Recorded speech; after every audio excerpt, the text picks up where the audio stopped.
Al menos lo llamó. Series son como Eso. Bueno, pero también la no se llamaba así, ¿no?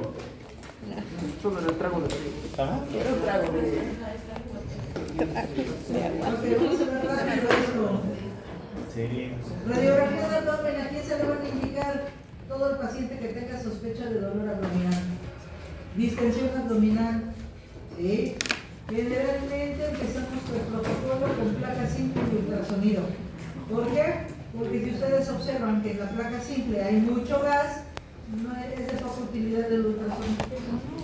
¿Vale? Entonces, dependiendo del dolor y del sitio del dolor es lo que vamos a solicitar. Si pienso que tiene datos de una obstrucción intestinal, ¿okay? O perforación, un cuerpo extraño, utilizo mi radiografía. Si mi paciente piensa que tiene o les dice, tengo dolor hacia la fosa renal, sospechamos de un cólico, o tenemos un dolor hacia la fosa ilíaca o en el hipocondrio derecho, ¿okay? Entonces el paciente va a requerir un ultrasonido.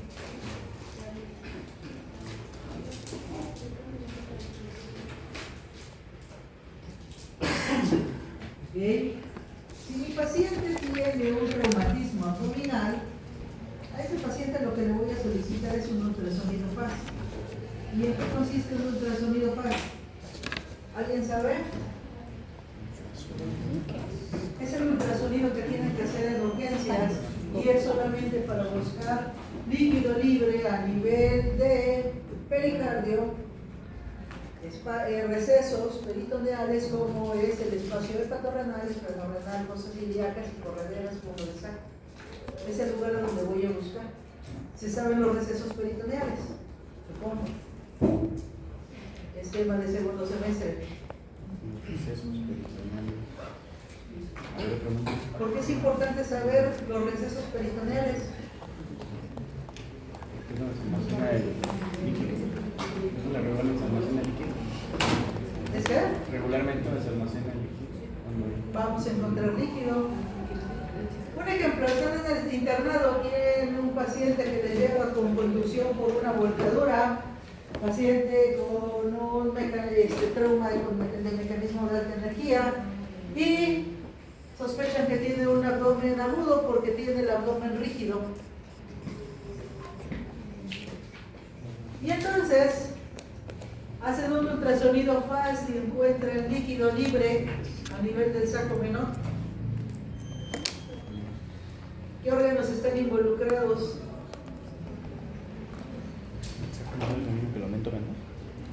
Si no saben anatomía, ¿cómo esperan hacer medicina?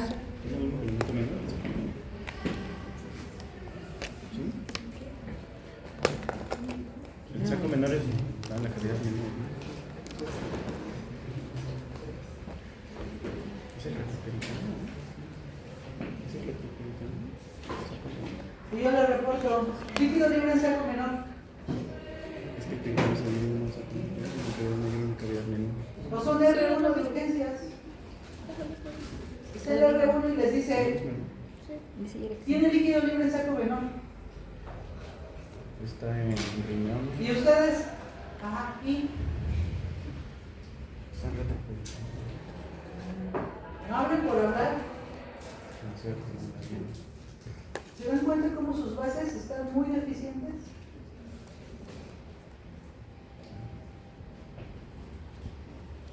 ¿Cómo van a atender a un paciente?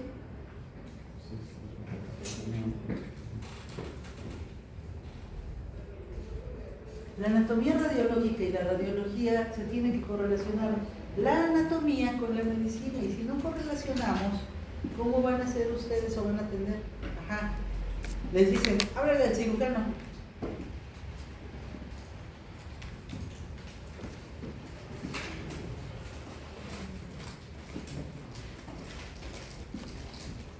Bien, a ver allá atrás. ¿Cómo te llamas? Ángel.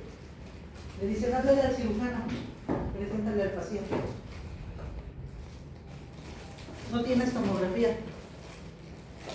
Con trabajo llega a tu hospital de ultrasonido. Estás en el Hospital General de Puebla. Eres interno. Dice, no le al cirujano, preséntame al paciente y dile cuáles son las posibilidades diagnósticas.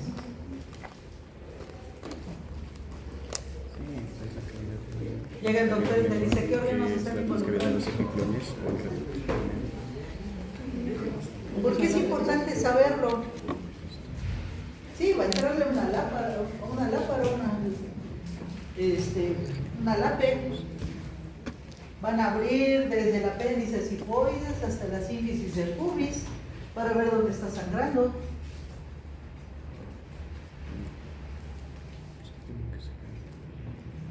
Pero si no tiene ninguna herramienta diagnóstica, te la creo que haga a través de la cirugía. Pero si ya le dijeron que el sangrado es en saco menor, ¿a qué órgano se va a enfocar? Hígado, ¿qué más? Estómago. Y vean, ahora les estoy preguntando cuáles son los órganos involucrados. En ningún momento les estoy preguntando cuáles son los límites del saco menor y qué porciones anatómicas lo determinan.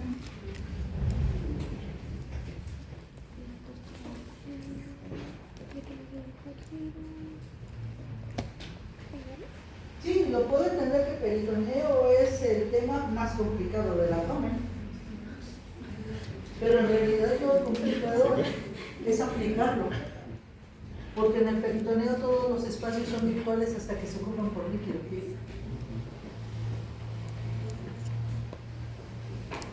¿Es en serio?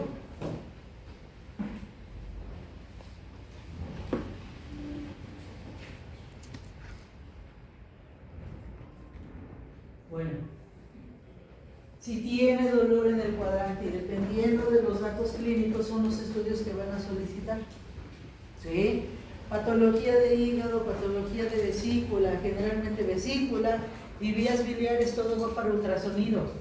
Si buscamos colecciones y demás, primero el ultrasonido, búsqueda de líquido libre. Si sospecho de una tumoración, va con tomografía en fase cíclica en contraste.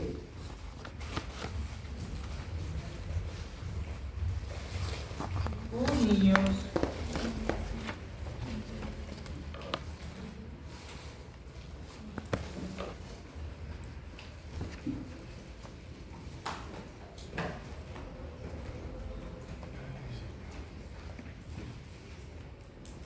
A ver. Si les hiciera en este momento el examen de segundo semestre, los voy a reprobar, qué barbaridad.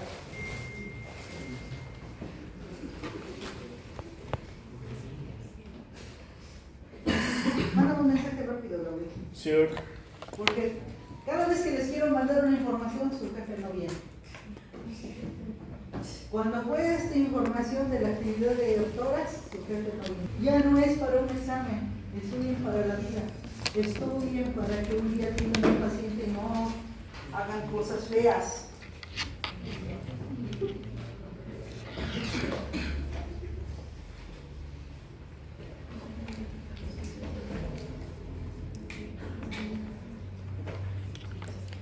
Les comparto la vida.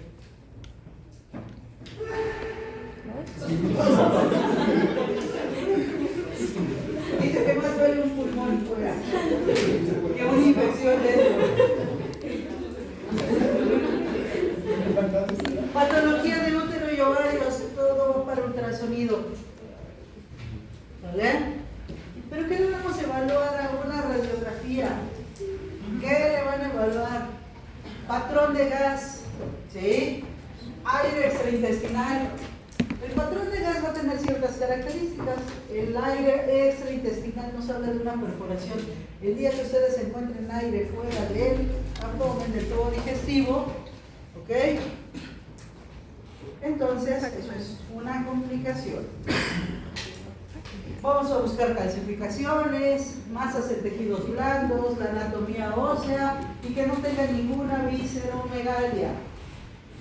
Y entonces, ¿qué voy a evaluar? Esta es una placa simple, nunca lo olviden. Esta es una radiografía simple de abdomen, a donde vamos a evaluar como tal las características desde el hígado, las estructuras óseas, La distribución de gas, esta distribución de gas es la más importante porque créanme que a estas alturas de la vida, hace poco tiempo encontré una doctora que me quería pedir una tomografía por una obstrucción intestinal y el abdomen se veía más o menos así.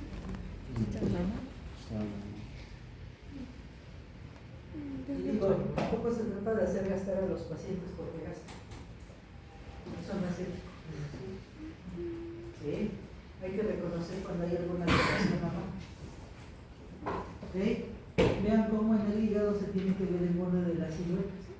Todavía se alcanza a ver aquí un poco de orina. ¿Sí? Este es el estómago, el ciego, ¿sí? Porción ascendente, ángulo hepático, porción transversa, ángulo esplénico, porción de segmento descendente, se pierde el sigmoides y ámpula rectal. Crestas ilíacas, muchos pacientes con dolor tienen una posición antiártica, no es que estén escolióticos. La mayoría de los pacientes con dolor abdominal pueden tener una posición antiártica. El patrón de gas que van a tener justamente es ¿dónde voy a encontrar gas? En el estómago, en el marco cólico y en el ámpula rectal. Generalmente vamos a seguir la regla del 369, ¿sí? Las asas de delgado que siempre van hacia la línea media no deben estar distendidas. Si están distendidas, eso es patológico. ¿Okay? No deben de medir más de 3 centímetros de diámetro. Como tal, el ciego es la porción más distendida, máximo 9 centímetros, y el resto del colon 6 centímetros. Las asas de delgado van a tener un patrón, como tal, un patrón de válvulas conniventes solo cuando tienen mucho gas. ¿Sí? Y el intestino va a tener un patrón austral. Normalmente deben de tener ustedes como máximo 3 niveles hidroaéreos. Estos son los niveles hidroaéreos y solamente se observan cuando la radiografía está de pie. El paciente en decúbito no se va a poder valorar. Tienen que evaluar como tal las estructuras anatómicas del vaso, de los riñones y del hígado. ¿Okay? En ocasiones los riñones se alcanzan a ver, los ureteros no se valoran por radiografía, ¿sí?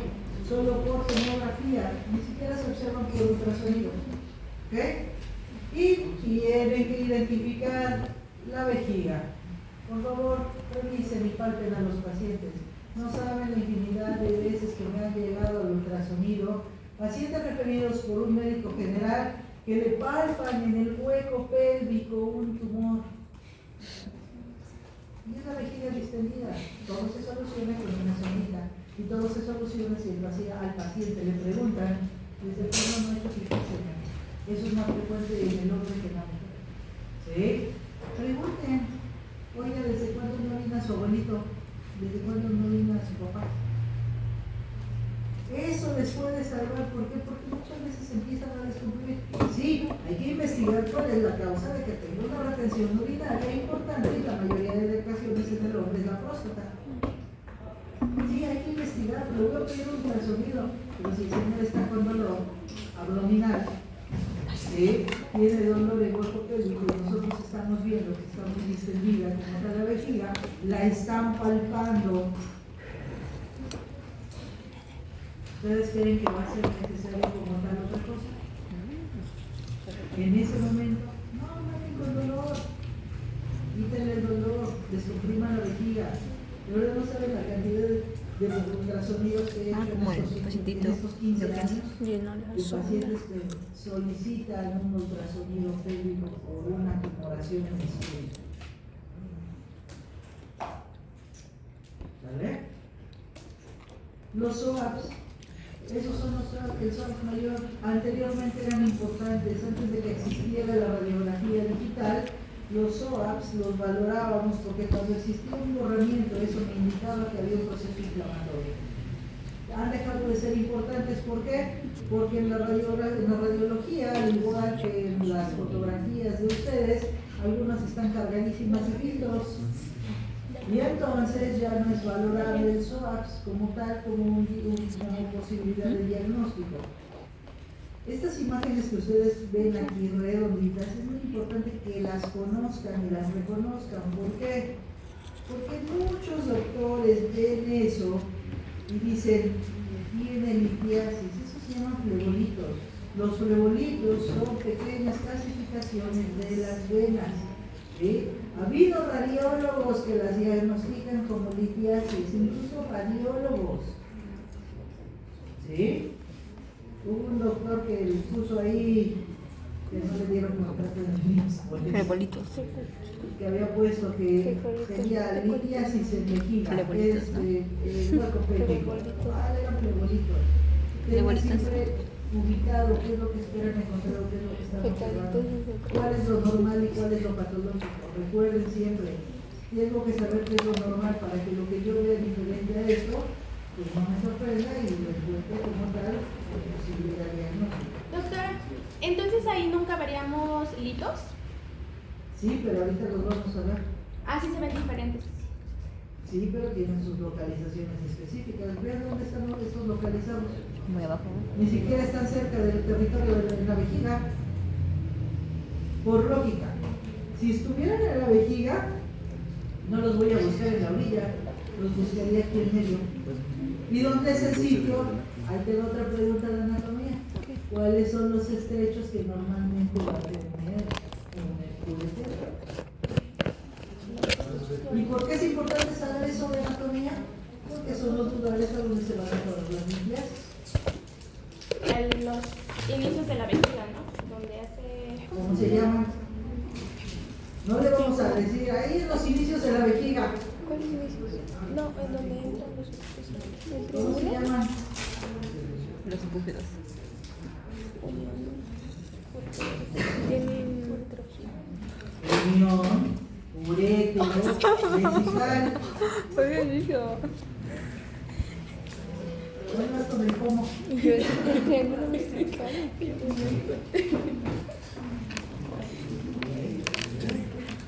Se me hace que trae una caguama. No la comparte. Un mojito, sí, ¿no? Porque las dos ganan las dos cositas, no sé cómo iniciar. Ay, no.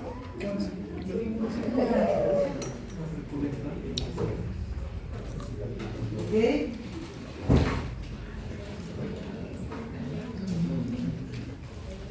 ¿Qué otra cosa voy a evaluar? Arcos costales. Tengan precaución con los arcos costales. Las calcificaciones de arcos costales van a ser más frecuentes en la mujer que en el hombre. ¿Sí? Vamos a empezar con patología intestinal. Hay dos tipos de obstrucciones, una en el intestino delgado y una en el intestino grueso. Generalmente, ante un proceso inflamatorio con algo tan frecuente como es apendicitis, generalmente, ¿qué es lo que sucede? Y ahí entran todas las funciones del peritoneo. Una de ellas, ¿cuál es? Fricción, ¿no? ¿Cuál? Sostén.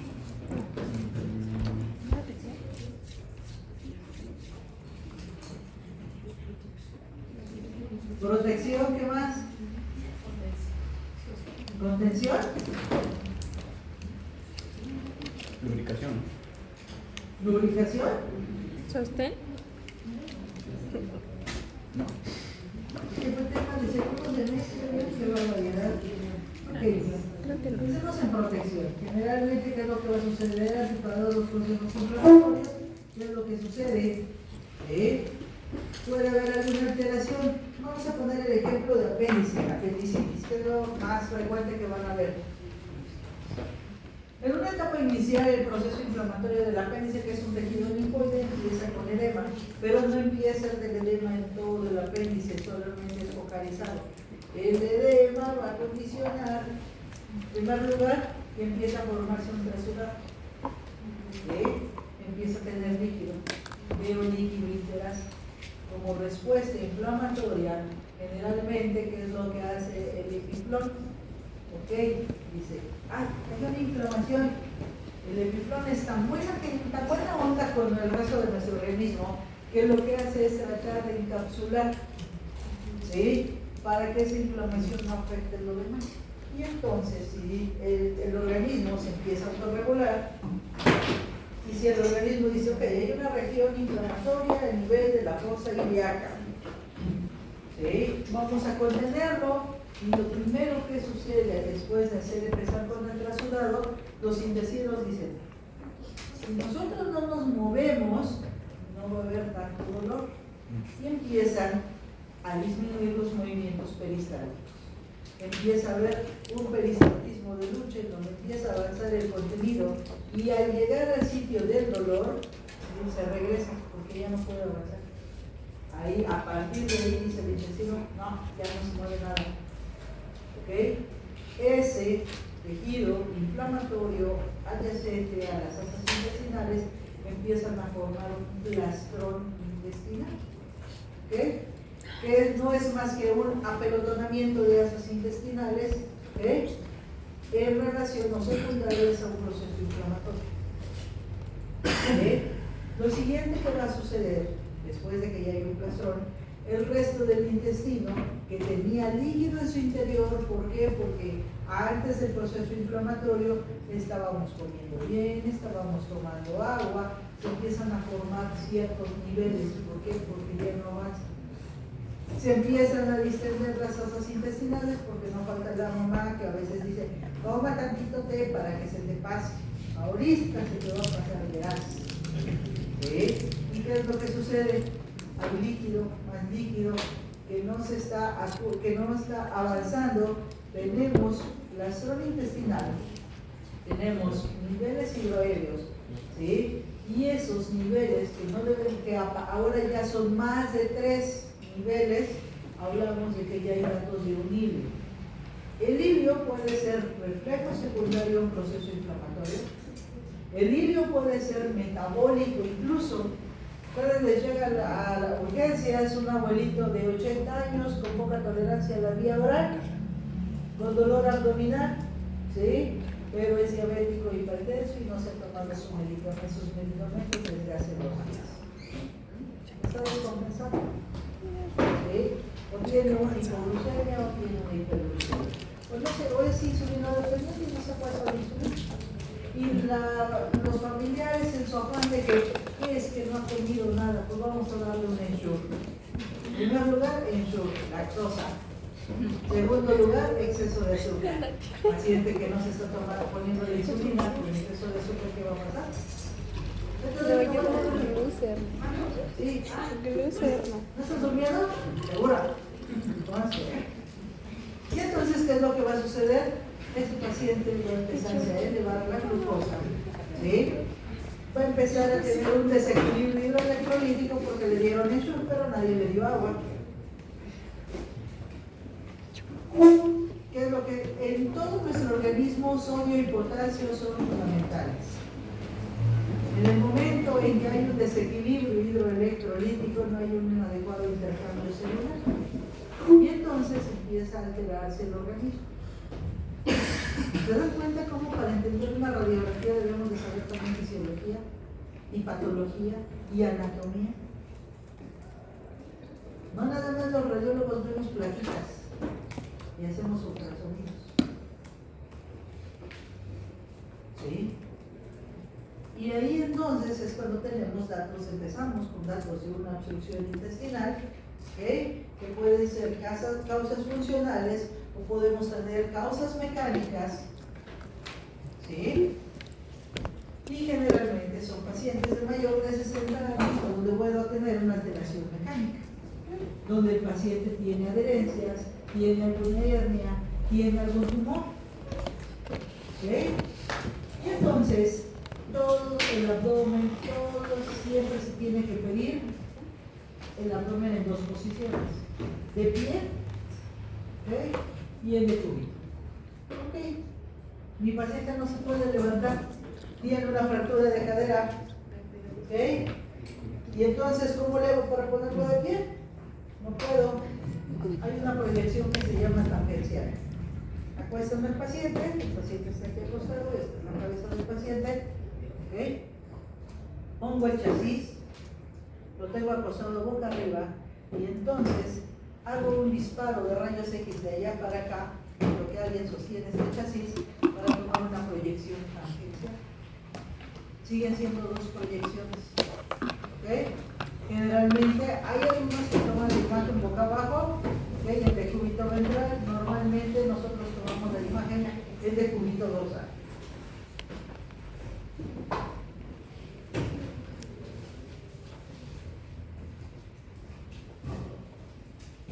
¿Para qué me sirven las dos proyecciones? Donde cuando yo veo esas válvulas coniventes prominentes, sobre todo a nivel de la línea media, hablamos de que hay datos de una obstrucción. Y este signo tiene un nombre en específico que se llama signo de las monedas afiladas. Y es propio y característico de una obstrucción intestinal de intestino delgado. A ese paciente sí va para tomografía, ¿sí? No al paciente que es un abdomen normal. Al menos, no en ese momento, en caso de, no por sospecha de una obstrucción. ¿Ok? Siguiente signo que voy a ver, collar de perlas. ¿Cuándo veo la imagen de collar de perlas? El collar de perlas lo voy a ver cuando tiene líquido en su interior y solamente vemos esas imágenes redonditas. ¿Sí? Generalmente estas van a estar hacia la línea media.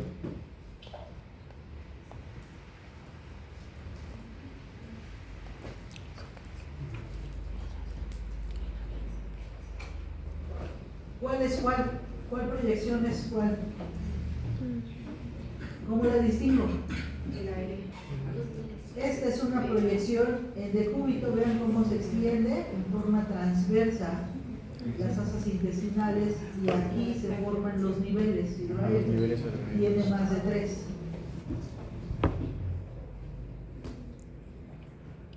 Esa es la proyección tangencial, pero aquí vean cómo está. Sí, es una decúbito ventral. Sin embargo, ¿para qué me sirve? Para justamente buscar los niveles hidroaéreos, restricciones intestinales y la imagen característica de collar de perlas. Entonces, siempre lo que sigue después de que uno encuentra este tipo de signos en la radiografía, lo que sigue es el TAC, forzosamente el TAC. ¿Por qué voy a necesitar una tomografía? Para saber cuál es el sitio de obstrucción o la cosa que me está condicionando una obstrucción intestinal. Puede ser un hilo reflejo, puede ser algo metabólico, puede ser una adherencia facial. Siempre investiguen cuántas cirugías abdominales ha tenido, porque de ahí va a depender muchos factores importantes. Apenas, y siempre interroguen. Me tocó una paciente atenderle que me mandaron para descartar apendicitis porque tenía dolor en posible acá derecha. Ya había tenido ella un antecedente quirúrgico de un quiste ovárico, y le habían hecho una resección en cuña, pero el más importante era la resección del apéndice. Ya tenía un apéndice, pero tenía dolor en posibilidad. ¿Cuál era la posibilidad? Adherencias. Que el intestino no se estuviera moviendo adecuadamente porque había tenido una adherencia postquirúrgica, porque ya tenía 2 procedimientos quirúrgicos en la misma zona. Ahora, ¿qué pasa con la obstrucción del intestino grueso, del colon? ¿Okay? Normalmente pueden ser por cáncer, estenosis por divertículos, glóbulos de sigmoides e incluso impactación fecal. ¿Qué es una impactación fecal?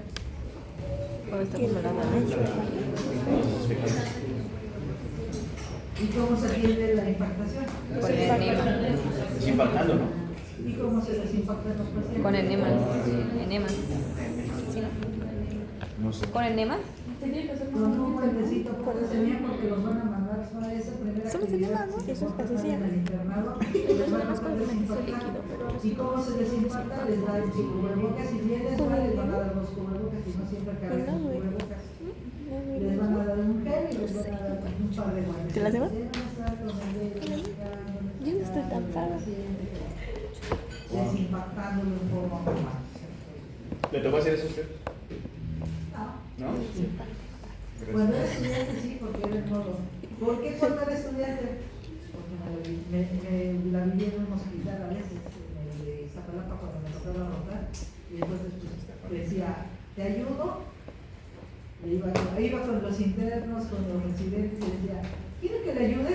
Me decía, sí, tengo que desimpactar. Tenía que ir, pero ya después me dejaba suturar, colocar sondas, hacer otras cosas. Es lo que a veces digo, o sea, ya somos tantos que eso ya no se puede realizar. Y ya ya en la actualidad hay tantas alteraciones mentales que ya también ya no es tan fácil como acá que no, les den carta abierta a los estudiantes. Y me refiero a alteraciones mentales porque vean lo que pasó con el chavo ese del CCH. Que mató al otro de 16 años, ¿sí lo vieron, no? Sí. Ya está ¿De los golpes? muy De la baja. difícil la situación. Anteriormente uno podía ir a los hospitales y uno ya sabía que se presentaba con el estudiante. Yo normalmente cuando era estudiante iba con los internos y les decía, ¿te ayudo? ¿Qué estás haciendo? ¿Qué quieres que te ayude? Ay, me falta un electrocardiograma. ¿Sabes cómo debe electrocardiograma? Sí. Entonces, muchas cosas ya las aprendí a hacer antes de que me tocara llegar a otros temas. Por ejemplo, en el Politécnico, hasta cuarto semestre tiene su introducción a la clínica, pero en tercer semestre son sus primeras rotaciones. Sí, me tocó instrumental en el quinto semestre, ¿no? Entré a la cirugía instrumental, yo ni sabía ni siquiera cómo se montaba una mesa quirúrgica en su técnica, así que me explicaron en ese momento. Y antes, ¿qué celular para andar investigando? Si no tenías un libro a la mano, no. Así que alguien te explicaba y te decía, tienes que hacer esto, y esto, y esto, y esto, y esto. ¿Entendiste?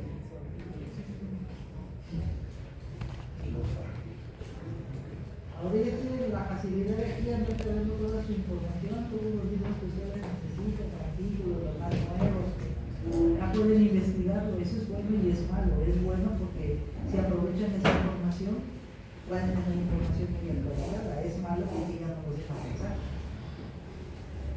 Ya no diagnostican, ya el médico deja de ser clínico. Hubo una paciente que me dijo eso.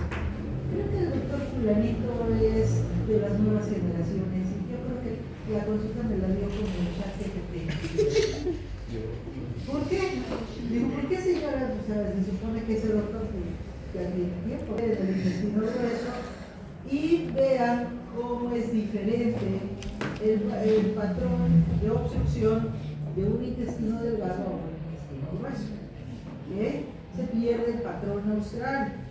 ¿Qué diferencias voy a encontrar? En el intestino delgado, por más que estén dilatadas, generalmente el diámetro es de 6 centímetros, pero en el intestino grueso son 9. ¿Okay? Las válvulas conviventes son propias del intestino delgado y la pérdida del patrón austral o el patrón austral va a ser del intestino grueso. Y normalmente cuando es el intestino delgado va más sobre la línea media a diferencia del colon que va hacia la periferia. Vuelvo intestinal. Generalmente estos no se observan tanto, son hasta cierto punto raros, ¿okay? Pero ¿qué es lo que sucede con un gómulo? Pues es una torsión y tiene la imagen característica de verano de Japón. Como en este caso, vean cómo se observa aquí. Esa es una imagen que se menciona como verano de Japón. Aquí vemos otro ejemplo.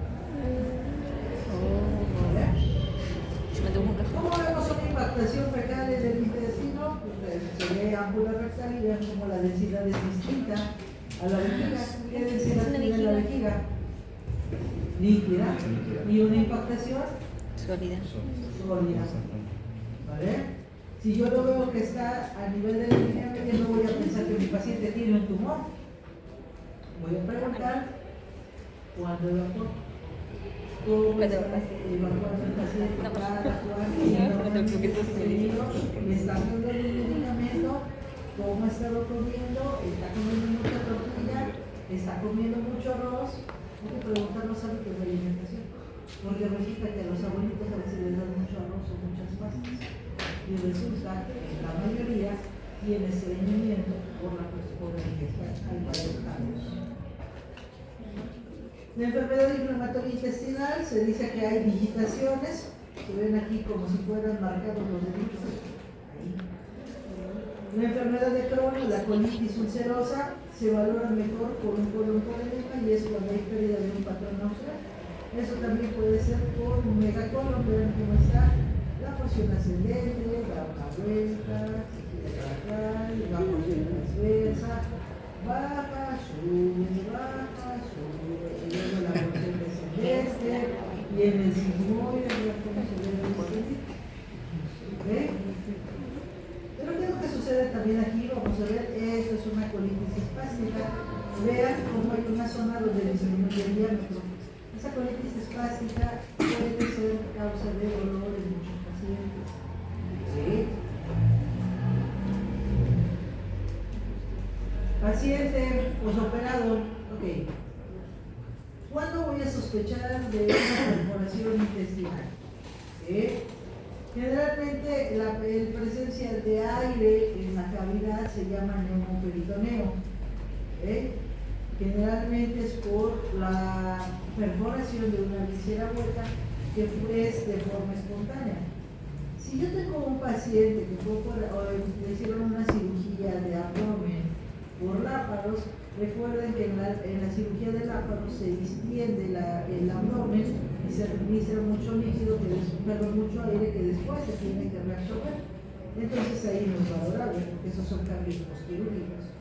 Pero si yo tengo a mi paciente de 72 años con antecedente de enfermedad diverticular y que empieza con un dolor abdominal de predominio en flanco y voz ilíaca izquierda, tengo que pensar y sospechar en una enfermedad diverticular, una diverticulitis o incluso una perforación intestinal.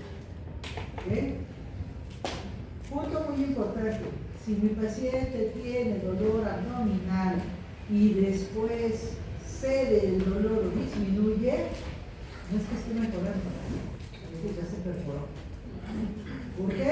Porque si el apéndice o el intestino estaban en tensión y de repente baja el dolor, pues sí hay una perforación. Su paciente se le está complicando. Va a hacerse una peritonitis y se va a poner bien grave. ¿Por qué? Porque si la perforación es a nivel del colon, recuerden qué cantidad de bacterias hay en el colon, qué cantidad de microorganismos. Y entonces si ese paciente llega a la terapia, el triple esquema de antibióticos por una peritonitis. ¿Sí? Por eso hay que atender a tiempo. Todos los dolores abdominales se dejan en evolución, no se tratan.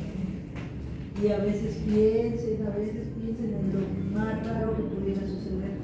Apenas me tocó una paciente, una niña, en donde tenía, ella era un adulto chiquito. ¿Alguien ha leído un libro que se llama Muchas vidas, muchos maestros? ¿Sí? ¿Sí ya lo leíste? Nunca he tenido la oportunidad de leerlo, no, está escrito por un psiquiatra. Es muy bueno porque él escribió ese libro haciendo regresiones en sus pacientes, en las personas que tenían miedo, por ejemplo, a mí me da terror las alturas. O sea, por ejemplo, el diafragmático como signo de aire libre, o bien un signo del diafragma continuo donde vemos totalmente el aire en esta localización. Este otro signo es muy raro de ver, es el signo de doble pared o en triángulo. ¿Sí? Diferente a que si le hago una tomografía, esto es si pongo a mi paciente de pie o lo pongo en decúbito. Si yo hago una tomografía, ¿dónde voy a ir a buscar? Por debajo de la pared abdominal, por la posición en la mesa. ¿Sí? Neumobilia. Neumobilia es una de las complicaciones ya sea postquirúrgicas o de esos remedios que se andan haciendo los pacientes para sacarse las piedras. ¿Alguien ha visto eso? Que se toman aceite y unas sales y que ayuno y no sé qué tanta cosa. Generalmente esa compresión que hace la vesícula hace que incluso una de esas piedras lacere o se salga del producto de la vía biliar y pueda condicionar una perforación. ¿Ok? O bien, uniforme iatrogénica. La hepatomegalia voy a identificarla como un aumento de dimensiones de la silueta hepática que incluso puede llegar a tocar incluso hasta la cresta iliaca. Presencia de tumoraciones, puede, dependiendo de la localización de la tumoración o de la imagen que yo vea como una imagen de densidad, aquí está el valor, es hipocondrio izquierdo, es la posibilidad diagnóstica. Si yo lo encuentro en el hipocondrio izquierdo, entonces pues va a ser el nivel del riñón, en el vaso, incluso en el intestino. Si yo veo que hay una lesión tumoral que afecta todo el abdomen y que está muy denso con desplazamiento de las masas intestinales, tendremos que pensar en otras posibilidades. No así con ascitis. Ascitis, a diferencia de una tumoración, la densidad va a ser líquida. ¿Okay? Y esos pacientes mejor los mandamos al ultrasonido. Vean cómo aquí tenemos presencia de líquido y es una densidad distinta a una lesión tumoral. ¿Qué? ¿A dónde se puede caminar? Desde hace media hora, qué barbaridad. Fue al baño, pero a verana. Se fue de su casa, ¿ves? Que no Ajá, está tal vez en yo su creo casa. que sí. Clasificaciones, dependiendo de la localización, puedo identificar algunas clasificaciones como estas, que son clasificaciones de la vesícula biliar. Ya veo. Pues por favor de preguntar por ello. ¿Todo bien? ¿Segura? ¿Ya te quieres ir?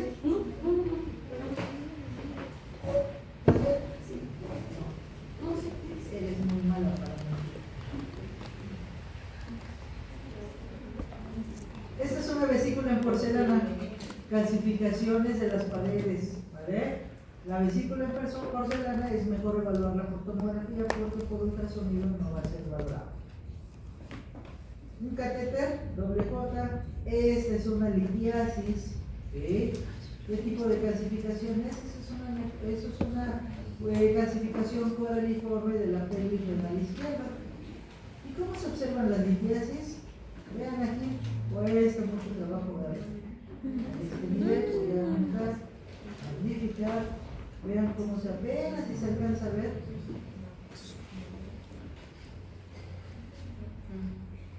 Y entonces, imaginariamente, la localización del uretero es donde la voy a localizar. Entonces, por esa razón es mejor la tomografía.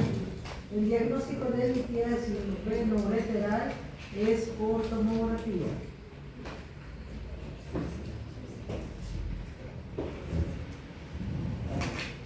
Y vemos la silueta renal con una litiasis coraliforme. ¿Eso qué es?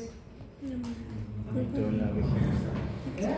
Lito en la vejiga, ¿no? No, ya estás buscando tu computadora. ¿Qué es? ¿Qué objeto extraño? ¿Qué pudiera ser? ¿Eh? Bueno, jabón. No todos son por prácticas sexuales raras. Fíjense bien, esto se llama pesario. Y este lo colocan los ginecólogos para las pacientes que tienen uterocele o cistocele. ¿Eh? Es importante, uterocele o cistocele. ¿Qué es el cistocele? Caída de la vejiga. ¿Eh? Caída de la vejiga. Exactamente, la famosa vejiga caída. ¿Eh? Y entonces, en ocasiones a las pacientes, cuando ya no es posible operarlas o ya no es tan conveniente por el grado de cistocele o de uterocele, ponen un pesario para evitar, como tal, que siga teniendo la caída del útero.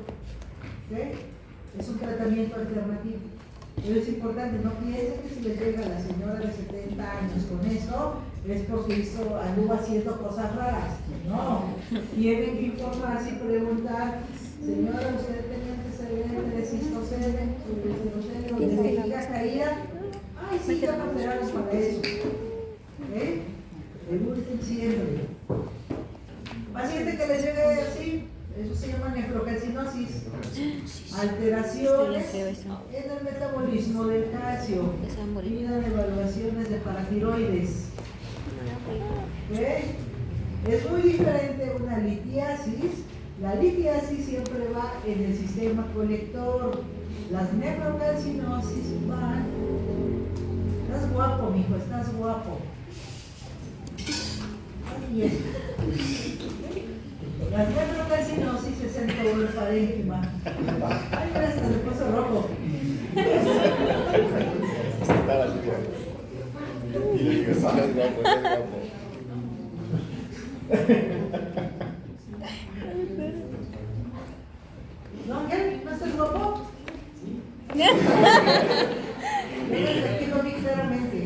ojo y un pinte.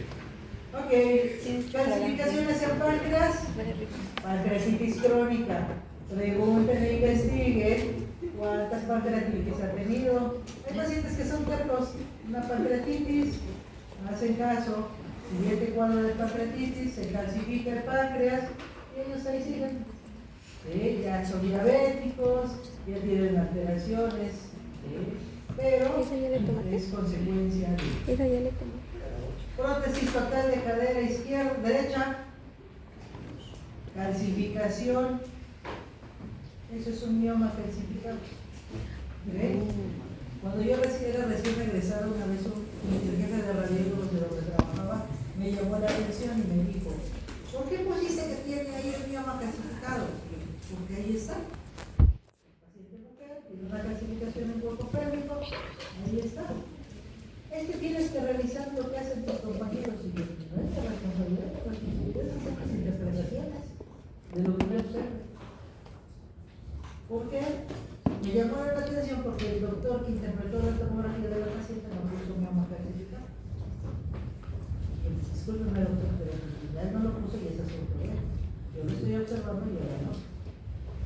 ¿Vale? Entonces es muy importante siempre interrogar y revisar a los pacientes, preguntarles sus antecedentes, otro mioma calcificado. ¿Vale? Pasamos a los cuerpos extraños.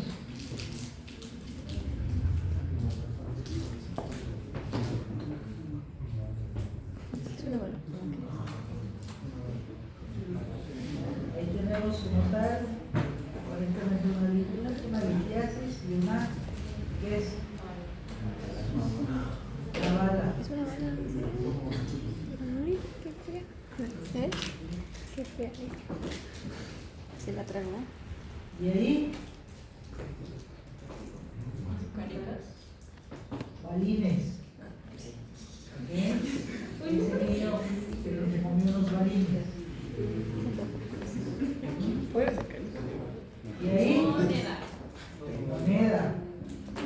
Era 10 pesos.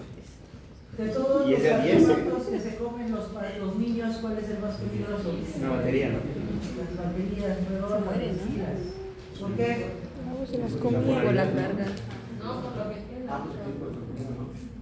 Por el contenido, ¿sí? Es tóxico, aparte de eso, hay hacer contacto con la glucosa para perforar. ¿Qué tiene? ¿Vale? Cosas extrañas. Yo la verdad he visto menos cosas extrañas. Qué tóxico. Mi hija sí ha visto más cosas extrañas. Aquí le tocó, creo que la Cruz Roja, ¿Qué es eso? ¿Una una, lata? Pero estaba rota, ¿no? una sombrilla cuidadosa que me traía hasta preservativo. Y hay cosas medio extrañas. A veces los pacientes deberían de saber que no ese es el problema, es que hay lugares a donde Yo no se las hay medicamentos específicos para eso que no les van a causar ningún tipo de daño. ¿Ok? Pero hay que reconocer que muchas veces vean, este es un frasco, y el frasco ya está roto prácticamente. Es un frasco. Las botellas hacen vacío, al hacer vacío ya no pueden sacarlas. ¿Ok? ¿Quién dio alerta aeropuerto? ¿Y la botella?